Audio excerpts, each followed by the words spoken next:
Howard, this sounds pretty crafty. What's being done to stop the fishers, or the fishermen, or if you want to call them that? Well, there's basically 4 categories of things that are being done. One, first and foremost, is new technology. We're starting to see different companies, whether they're e-commerce companies, operating systems operators, even small companies developing new technology to help fight phishing. The second thing is the institutional perspective, where companies are working better together. Security groups from one company calling another one, say, by the way, we see something that affects your company, and that sharing of information, which is somewhat natural. The other thing is the education awareness, and this is really a big part, because we can make really, really safe cars, but if you drive them too fast, you don't put brake fluid in, you're going to have a problem. So educating people what to watch out for is the third piece of that. The fourth one, and clearly, is the law enforcement piece. If the first 3 are not 100% successful, which we never really expect them to be, law enforcement has new tools and new mechanisms by which to investigate these things and hold these criminals accountable. Howard, I have another question for you.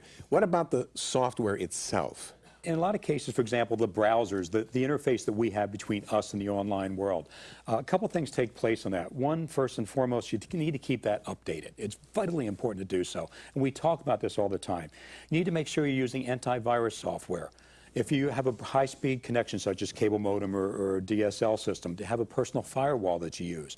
There's now suites of software out there that include antivirus, spyware, spamware, personal firewalls, all built into a single package, which are very, very easy to use. We're also seeing now the proliferation of new gateway devices. For example, when you use a cable modem or DSL modem, those are now coming built in with wireless connections and software in the device, so even less for you to manage. Now, URLs, for example, how, we have to look at the URL and not just click back on it because it may not be where we really want to go. How many of the institutions or people we deal with have the S on the end of the HTTP, which indicates a secure website? That's correct. It basically is an encryption or a scrambled connection between your desktop and theirs. Anytime you're doing some sort of a transaction that involves either credit cards or money, look for the presence of that HTTPS and make sure that you've typed in the URL itself, the Universal Resource Locator. Don't take one where you get one in the email that says, click here to update your information. It may have an S. It will not be a legitimate S. So type it in yourself, www.mybank.com, whatever the name of it is, so you know that you're legitimately there. And look for that S, and also look for a little lock mark on the lower right-hand corner of your screen. Normally is where they're currently placed, and it shows that it's an encrypted session. Okay. Nessa, crime is crime, whether it's online or offline, right? If a consumer thinks that they may have provided information to a phisher, they're, depending on the information provided, will determine what steps they should take. If they provided account information, credit card information, debit card information, they should immediately contact the financial institution. They may have to close the account down, get a new credit card, etc.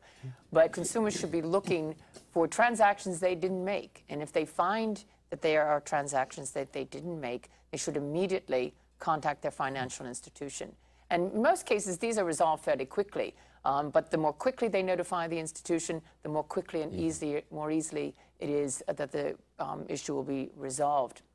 Now, in cases where in a phishing incident where you're not providing account information, but personal information, such as your address, social security number, date of birth, mother's maiden name, all that information that could be used to open an account in your name, you may want to take a different step. It might be a good idea to put an alert on your credit report so that a creditor reviewing an application will make sure that they'll take extra steps to ensure that the person who's applying for a loan in your name is in fact you.